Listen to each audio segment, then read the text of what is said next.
Hello' everyone, মোৰ চেনেলটোলৈ সকলোকে স্বাগতম জনালোঁ।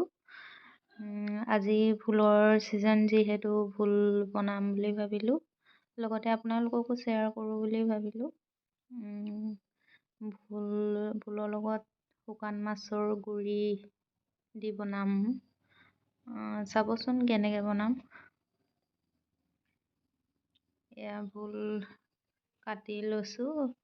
ইমান ধুনীয়া ফুলখিনি কুমলীয়া হৈ আছে। এয়া মাছ ভাজি লৈছিলোঁ। মাছ ভজা তেলতে দি দিছোঁ পিঁয়াজ।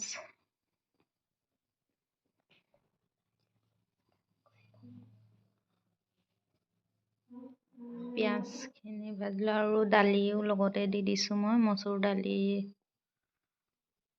অলপ দি দিছোঁ। অকণমান ভাজি লৈছোঁ দালিখিনি লগতে এয়া কাটি লোৱা আলু এটা লগতে কাটি দিছোঁ। কাটি লোৱা ফুলখিনি দি দিছোঁ।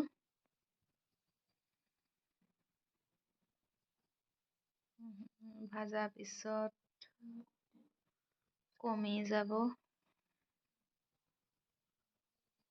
এনেকৈ অকণমান লৰাই কিনে ঢাকন চটা মাৰি থৈ দিম।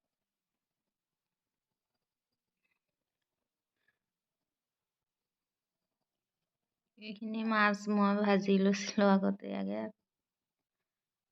ভাজি লৈছিলোঁ এইখিনি।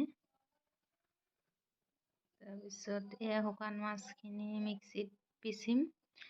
লগতে আদা, নহৰু, জলকীয়া, কেঁচা জলকীয়া দিয়া আছে।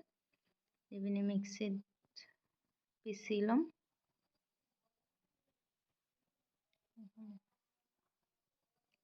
পিছা হৈ গ'ল। বেছিকৈ গুড়ি কৰি দিয়া নাই। অকণমান হেৰি হৈ থাকিলেই বেছি ভাল লাগে। বেছিকৈ হেৰি কৰি দিলেও ভাল নালাগে। সেইকাৰণে ইমানতে থৈছোঁ। চব্জিখিনি উতলি থকা পিছতে দি দিছোঁ।